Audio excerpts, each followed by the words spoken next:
Welcome to this edition of the Million Dollar Mastermind podcast. This is where we pick the brains of high achievers from all walks of life and get their hard-earned, real-world insights on winning. I'm your host, Larry Weidel. I'm talking with Ranjeet Mudholkar. Hello, Ranjeet. Hi, wonderful. Nice to see you. Where are you today? I'm Phoenix, Arizona. Phoenix, Arizona. Okay. And what's the weather over there? Oh, it's pretty warm out there, actually. And it was raining yesterday, so it's cool as well. So warm and cool both put together. We just had a big storm blow in from over that way. I'm over in Colorado now. So, Interesting. I'd like to congratulate you on your incredible success in business in the professional area and your own personal achievements, but also how you've been able to make an impact with other people. And so how did you get, like, for example, you were chairman of the American Association of Information Technology Professionals, spearheaded over 100 events just in the last year with over 25,000 participants. And so you do 14 different things, but you're making an impact. You're hitting a lot of people. And so you've been in the area of financial planning, coaching, advising people. And to do that, you have to have achievements yourself. And so when you got started, I'm going to back up. When you got started, where did you come from and what was your intent as you got into the business market? What got you excited about a career and what you saw maybe other people doing that you'd like to be doing? Okay. In fact, I would like to put it exactly the other way. I wanted to do things what other people are not doing. That's the first and foremost thing, actually. So at 24, I was Director General and Dean of one of the leading universities in India called Symbiosis. It is one of the top 10 business schools. Then I became a CEO for Financial Planning Standards Board. Then I moved to USA. I was, started off this Next League program, helping people become the best version of themselves. One thing, Laddie, that I have seen is if you see other people's successes as your success and try to help others to become the best version, I think the success follows naturally to you, actually. So you don't really have to make any effort. And that has been my kind of, if I may use the word, core mantra for success, actually. And that's what I have seen myself doing over the last 2 decades.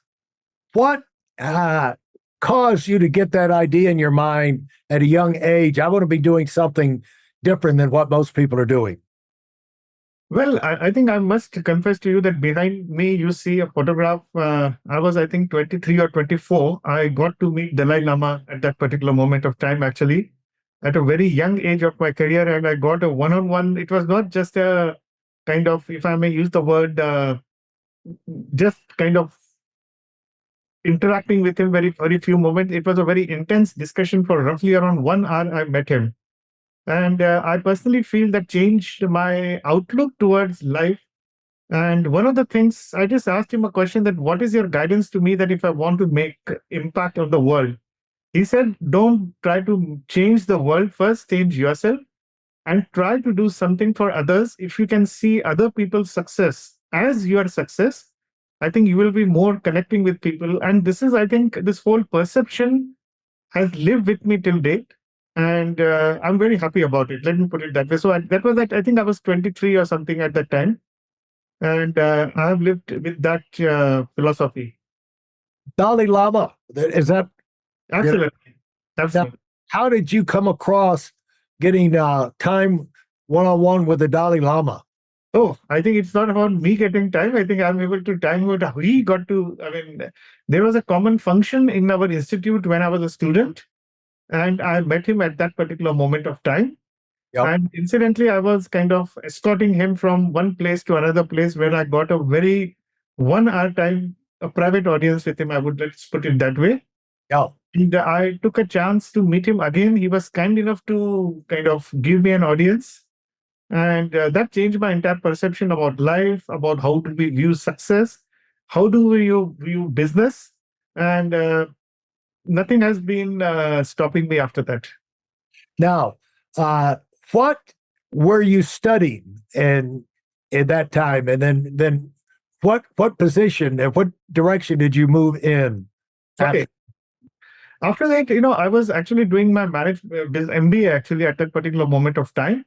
After that, I joined a capital group, which was in India. They had an operations in India. I was in financial planning. After that, I became a director of the same institute, my alma mater of Symbiosis at 24. So I was there for over 5 years. And then I became a chief executive officer at 28 of Financial Planning Standards Board. Yeah. Now, explain to us what it's like growing up in India, the competition and the odds. It's like, I was talking with some friends, Ranjeet, over the weekend, and it seems like anything great you want to do in your life in the beginning, it seems impossible. Like if you hear one reason people get discouragement from their friends when they tell their friends they want to do something great and they've got this great idea. One reason people are so negative is because most people don't succeed. They're not really driven. The odds are phenomenally against you doing anything great. But in spite of that, we see people do great things all the time. And now, what was in your mind? Big of a challenge was it? How did you see your opportunity growing up in India? What was that mindset? Okay, I think let me simplify the question here. What you are saying is that, you know, what you are talking essentially about is something what in today's terms, what people call as imposter syndrome. That people believe that, oh, I'm not cut out for that, or, something like this. I think it primarily emerges from a purpose that, okay, you are trying to seek other people's validation before you even start it.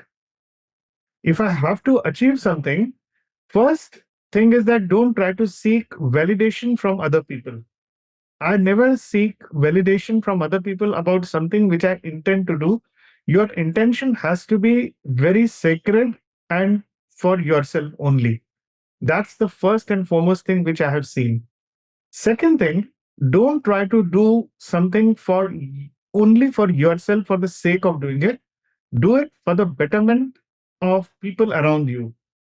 I think I like to keep things very simple, Larry. I don't like to overcomplicate things. I don't like to kind of talk to philosophical things also. I may not be kind of cut out for that, but only these two things, what I have been first, as I said, no imposter syndrome. So I don't let that imposter syndrome come near me at any point of time.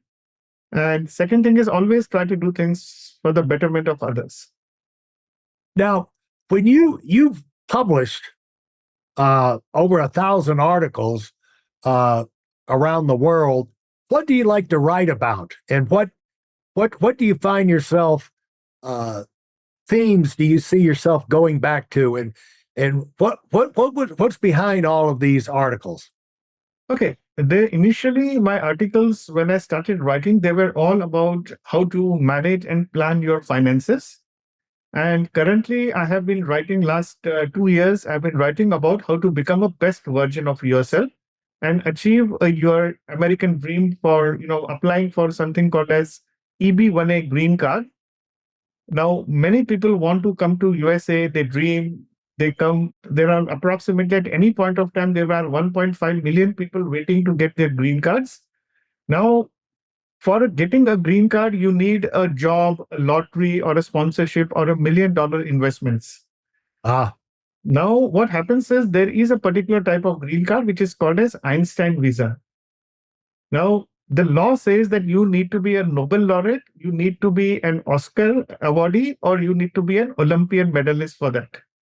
ah, Now, everybody in every field, now, for example, if Larry wants EB1A green card, there is no Olympic for that in your as a podcaster. So, right. so I would help people to become the best podcaster or the best software engineer bet entrepreneur. So if you even consider that, create success metrics around that, and tell the US government that you are best, you can get green card in approval in as fast as 15 days rather than waiting decades for yourself. For those of you who are sick and tired of fooling around and are dead serious about wanting to move up fast, I've got something especially for you. I've combined the best insights from over 40 years in business and making $70 million in income and compressed them into a free webinar. That's right, it's a free resource. If you want to find out exactly what the concepts are that I use in coaching $1 million earners, register now at weidelonwinning.com. You'll discover the 5-part framework used by so many to reach their financial, personal, and professional goals. You can find that link in this episode's show notes.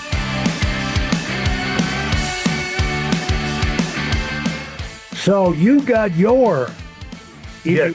EB1A green card in 7 days without an Olympic medal, without a Nobel Prize. And that puts you in a position to teach other people how to do it. And you got a 6-month intensive training program to do it. When was that? Oh, I got it around 5 years back. And I started the program 1.5 years back. And so far, I have helped over 14 to 15 people become EB1A green card achievers like me. Yeah. Now, what was behind the talk about financial planning in, I guess, when you were 20 years of running the Financial Planning Standards Board in India? What's that like? What's financial planning like in India? It's a big country. Do they have a big middle class? What do the financial planners, I know in England, there's basically nobody talking to middle income people. We tried in 2003 to go over and start a sales force to do that, but the regulations are just too stifling because unfortunately Enron happened at the same time and they put a stranglehold on regulations. So we just had to back out and say, we'll do that for another day. But all the people over there in financial planning deal with institutions and high wealth individuals. What's it like in India? Oh, it's I was the first one way back in 2002 who started the concept of financial planning in India and amalgamated a lot of corporations together. So when I was CEO of Financial Planning Standards Board, the promoter of the organizations were over 50 corporations, right from Fidelity or Financial Group, or there is an organization called State-Owned Enterprises, the government agencies, they all came together. You see, India has a population of over 1.5 billion people. Out of them, at least, if I may say so, 40% would be what we constitute something as a middle class. So there is a huge amount of influx. It's not about, India is one of the largest, as you call it, nation of savers. And we want to convert that nation of savers into nation of investors. So basically, just putting your money and buying it into some assets like gold or putting money into fixed deposits is not really financial planning. So what financial planning is that you have to make money run for you, make money work for you, actually. And that's how to call the concept of financial planning. So I was doing that for over a period of roughly 2 decades out there. Now, when you get like entrepreneurs in the United States, should they consider expand? You have a lot of people that are expanding into opening up offices in Abu Dhabi, Dubai, and actually making their headquarters there. We know there's a lot of people in India, and seems like there's, seems like there'd be a lot of opportunity. Would you encourage entrepreneurs to think about making a trip to India and doing a scouting trip and seeing about whether or not that would be a fit for them to expand their business? You say India is one of the world's most largest market for every product actually right now. It's ripe. Let's say, for example, whether you talk from an airline industry perspective, next to China, China would be, and even from a manufacturing perspective, India is opening up a huge market. So being a lot of middle class people love to spend money. So whether it is education, whether it is consumer product, no company in the world can ignore India as a market. Yeah. If having, yeah, so I think there is no product in the world that one would be foolish to ignore Indian market actually.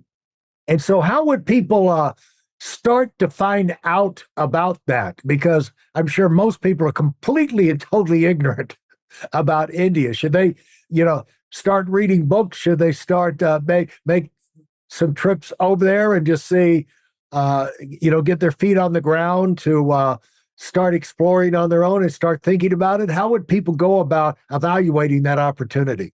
You say opportunity exists. I think it's a very diverse market, and it's a very clustered market also. At the same time, it's not a consistent market. So, for example, if you go in north part of the country versus the south part of the country, it will be totally different. Now, for example, for a cosmetic products, there is a particular region that would be very favorable to begin with. Now, one needs to have a deep market survey, or what we call as a market research, done depending on the quality of the products that you are kind of trying to implement out there or try to launch out there. Either it is a cold drink market or whether, so one can easily kind of do that. There are certain tools available, there are agencies available who can help you for that, and one can easily navigate through this entire process. I don't see that as a major complexity. Are people entrepreneurial in India?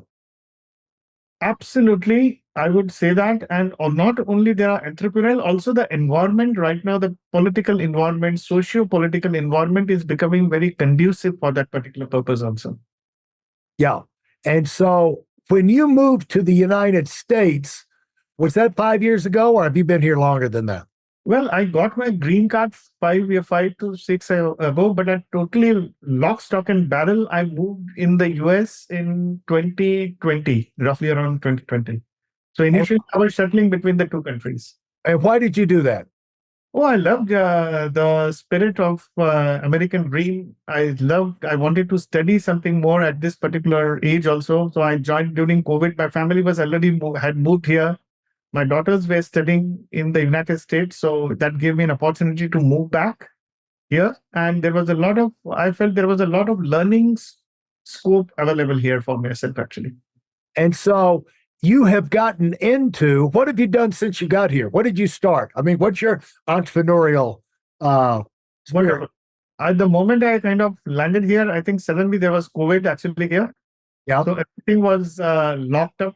So I had I couldn't move back at that particular moment of time. So I was managing my operations of Indian operations sitting here in the US. Since everything got locked out, it was my second master's at Thunderbird School in Arizona University. So I did that ASU. That was my first thing what I did. And after that, as a lot of people started approaching me saying that, well, they are trying for EB1A green card and can you help people? So I started a coaching program, which is called Next League Program. And since then, there has been no looking back actually. Yeah. When you came up,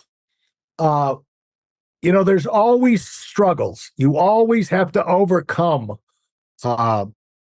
challenges. And coming from another country and spending years over there, I think it'd be fascinating to hear what kind of challenges you ran into as you started to try and make a name for yourself, and what kind of when you came up in your 20s, were you working inside financial institutions?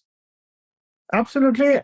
But I think I was pretty fortunate to a large extent that I have widely traveled to several parts in the world. I would have traveled to almost, if I may just, I don't have a head count of that, but roughly around 35 to 40 countries in the last 20 years. And when I say just travel, it is not just as a tourist. So there would be a difference between being a tourist and a traveler. So I have been more like a traveler, adapting myself to local culture, local cuisines, and trying to kind of get the best for work. It has been mostly for work, actually, I would say that. Meeting the government officials out there, even though it was for a short duration, that gave me an opportunity to be more mobile and to be more accommodative for myself. It is not that I was in India and just sitting out there in India at one place and going for 20 years from my home to office. It was pretty cosmopolitan way of living I did have there. But yes, when I moved here, the culture is different.